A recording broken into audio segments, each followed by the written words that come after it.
What's good, man? Trippie Red. You know how I'm rocking, man. Pull up on your block like. Before Trippie Red would drop Life's a Trip, A Love Letter to You Volumes 1, 2, and 3, and collaborate with artists like Travis Scott, Lil Wayne, and Young Thug. Before he would amass over 600,000 Twitter followers, 6 million Instagram followers, and close to 900,000 followers on Soundcloud at the time of this recording, with songs like Romeo and Juliet, which has 30 million streams, I Kill People with 50 million plays, and Dark Knight Demo, which has 60 million plays. Now this is an updated version of Trippie's Before They Were Famous, because so much has happened in the kid's career since his original bio was done. He has a platinum record, collabs with some of the biggest artists in the game, and we couldn't do an updated version without at least mentioning his beefs.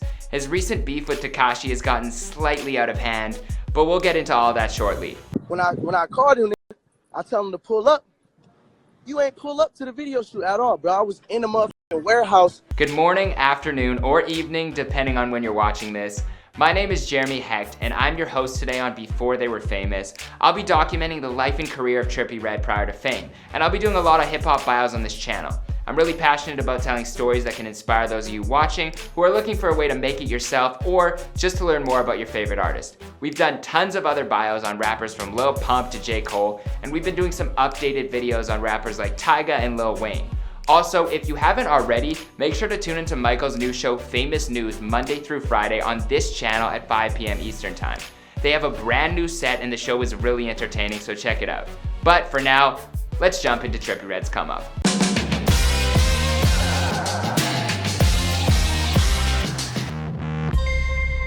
Hey, be sure to subscribe and hit that bell. Boom! Trippie Red was born Michael Lamar White IV on June 18, 1999, which makes him a fellow Gemini creative. He grew up on 14th Street in Canton, Ohio, and because of that got the nickname Lil 14, a number he has tatted on his forehead.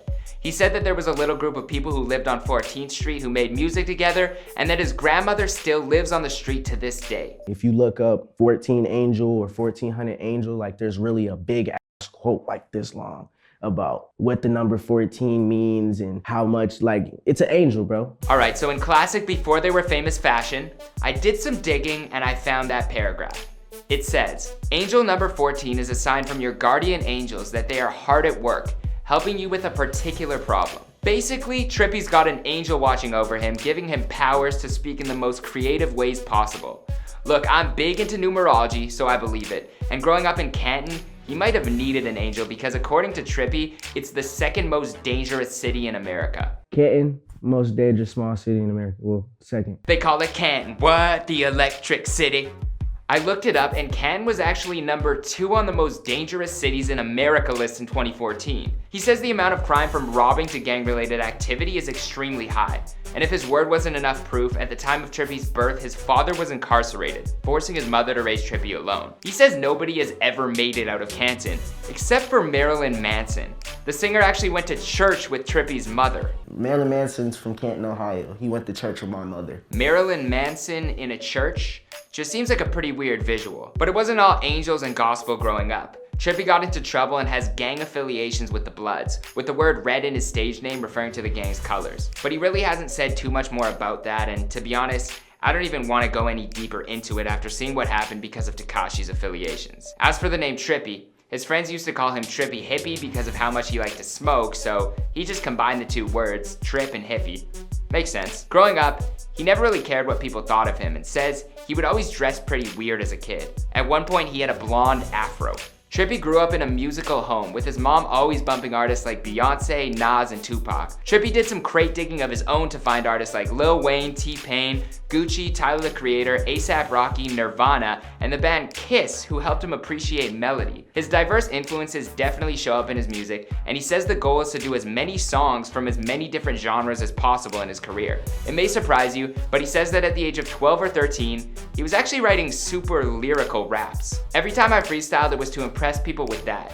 Eventually I ventured off of that, but I still do it a lot. It's just not as fun as what I'm doing now. I try to mix like alternative rock and R&B and rap and all that shit in one. Pop. The kid can actually spit some bars when he wants to. Trippie's older brother would become a huge influence in his life and career. His brother was pursuing a career in music, rapping using the rap name Dirty Red, later changing it. But unfortunately, he passed away in a car accident in 2014. Trippie has dedicated multiple songs to him, including an old song called Dirty Red, and also has a couple of face tattoos in his honor, including a big scar tatted over his eye. Trippie made it his goal to not only chase after his dream, but to take on his brother's musical dream as well. He started recording his music with his little cousin Nigel at another cousin's house in Canton, creating early songs like Sub-Zero and New Ferrari. The songs have since been deleted from online because Trippie didn't feel like they represented who he wanted to be as a musician. He knew that if he wanted to grow as an artist, he needed to leave Canton. Everybody is stuck there, but at the same time, everybody wants to leave there. So I'm one of the people that decided, fuck this shit, I'm leaving, you feel me? And I left. I guess he's now the second person to make it out of Canton. He also met Cody Shane in Atlanta and says that Shane and WAP became like brothers to him right away. How I met Lil WAP was a fan commented under my shit, his shit, and he was like, go fuck with Lil WAP. And I'm like, Lil WAP, alright. WAP saw a lot of potential in Trippie and set him up with a studio. Together they recorded projects like Beast Mode, Rock the World Trippie, and Awakening My Inner Beast. Trippie said so many people in Atlanta liked him and his music that he never had to pay for a single studio session. Early on, rapper Lil Twist from Young Money Entertainment heard Trippie Redd and was interested in helping him get signed to their label. But that never ended up happening. Speaking of, do you guys ever wonder to yourself what Lil Twist is up to these days? Yeah. Me neither. Even though Trippie didn't get a deal with Young Money, he would later collab with one of his heroes, Lil Wayne. He moved out to Los Angeles and signed with Strange Entertainment, now known as Elliott Grange Entertainment, after a lawsuit from Tech Nine's label, Strange Music. I understand why they sued. The first song he ever put on SoundCloud was called Angry Vibes. The song immediately blew up, gaining over 100,000 plays, and in January of 2017, Trippie Redd released his EP, White Room Project, featuring songs like Trap Star, Purple Vibes, and the hit Love Scars. He got Love Scars tatted on his face before ever writing the song, but after he wrote it, everything started to fall into place. You could say his creativity was guided by an angel. On May 26, 2017, he released the project A Love Letter to You with songs No Smoke and Romeo and Juliet. The same year, he dropped a Love Letter You'll Never Get EP and Love Letter to You 2. On top of that, he was the only feature on the late XXXtentacion's debut studio album 17 on the track Fuck Love. The album hit number 2 on the US Billboard 200, sold 88,000 copies in its first week alone, and their collab has since been certified platinum, being streamed 173 million times on SoundCloud. X and Trippie became friends after a DM conversation, and at one point, Trippie says they were talking every day. They had a short falling out, but ended up making peace before X passed away. We had just became like super cool friends, and now that's my best friend, I could say. On December 5th, 2017, Trippie released the song Dark Knight Demo featuring Travis Scott. The song peaked at number 72 on the Billboard Hot 100, making it Trippie's first entry on the chart as a lead artist and is now certified platinum. In 2018, he was also selected as part of the XXL freshman class with other rappers like JID and Ski Mask the Slump God. It was reported that Trippie Redd was originally supposed to be on Drake's God's Plan, according to his DJ. A snippet of the song started blowing up on New Year's of 2018, and Drake put it out before Trippie had the time to finish his verse. His DJ said on Instagram, New Year's gained it too much traction. Trippie only finished half of his verse, so I'm guessing Drake wanted to capitalize off the buzz. As good as I think Trippie would have sounded on it, I don't think the song or the video would have been as big of a movement with him on it. And if Trippie had the second verse, we may never know that Drake's kid's middle name was Mabed. Of course, I couldn't give you an updated version of his bio without at least mentioning some of the beefs that the rapper has encountered over the past couple of years. Most notably, he has been in an internet dispute with rapper Tekashi 6ix9ine, who is currently facing charges that could put him in jail for life. The people I surround myself with have a reason to be around me. There's nobody around me that's just here to be here. Trippie and 6ix9ine released their song Pulse 1469 together, which is now gold with the video dropping on YouTube on August 27, 2017, accumulating 121 million views. But once a picture of 6ix9ine leaked online standing behind a 13-year-old girl in bra and panties, Trippie wanted out of their friendship. I'm sorry, brose. 1400 don't promote pedophiles. Tekashi accused Trippie of having sex with underage, Miss I'll throw a drink on you, cash me outside, bad baby, but the two quickly both denied that. Trippie got beat up in a New York hotel, allegedly by some of 6ix9ine's crew, and 6ix9ine sort of confirmed it was him. I don't know what's going on, but I feel really bad about it. This beef is ridiculous and honestly could have a whole video to itself, but most recently, Tekashi posted a video laying in bed with Trippie's ex-girlfriend. Yo, babe, look at this. It is fuck 6ix9ine. It's fucking Treyway. 6ix9ine may have won the battle, but it seems like he most likely lost the war. The man is facing up to life in prison and has been indicted for armed robbery and racketeering charges. I hope the two can make up peacefully, but I really have no clue what's gonna happen there. Recently, Trippie dragged himself into a battle between Tory Lanez and Joyner Lucas, which has been very entertaining so far because both dudes could probably rap for 24 hours straight and not get tired. Tory Lanez was on Instagram Live and Trippie jumped in and said, "That's what I wanna see. That's the real beef I wanna see. Kill that dude's beat and make them forget that he even ever rapped on it." And Tory did. He threw shots at Joyner over the Lucky You instrumental.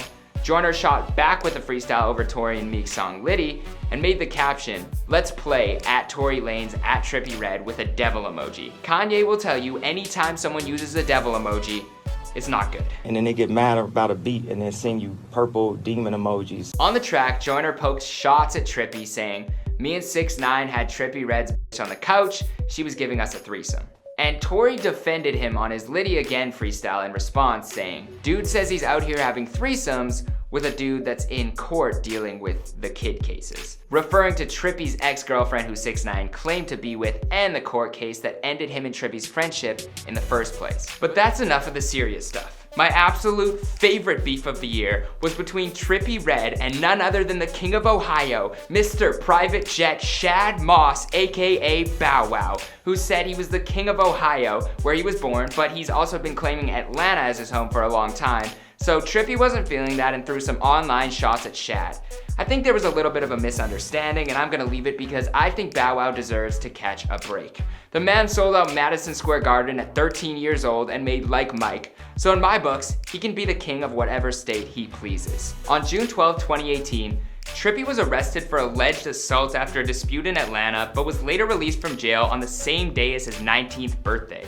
On my 19th birthday, I'm pretty sure I was asleep by midnight, but I guess we're just a little different. On August 10th, 2018, Trippie released his debut studio album, Life's a Trip, with production from Murda Beats, Diplo, and Scott Storch. The album debuted at number 4 on the US Billboard 200, selling 72,000 copies first week.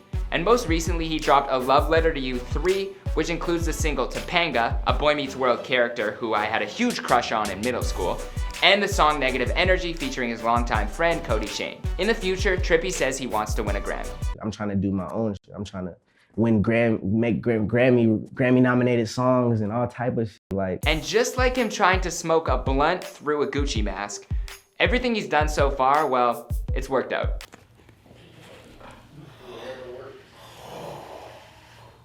It worked. As for the rest of the story, well, you know it because this is before they were famous. My name is Jeremy Hecht. Dream good, live better, and thanks for allowing me to be a part of your day. Be sure to hit me up on Insta or Twitter at Jeremy_Hecht and let me know who I should cover next, and check out the entire hip hop playlist so you can watch more bios on all of your favorite rappers, and click here and here for another video. I hope you have one hecht of a day.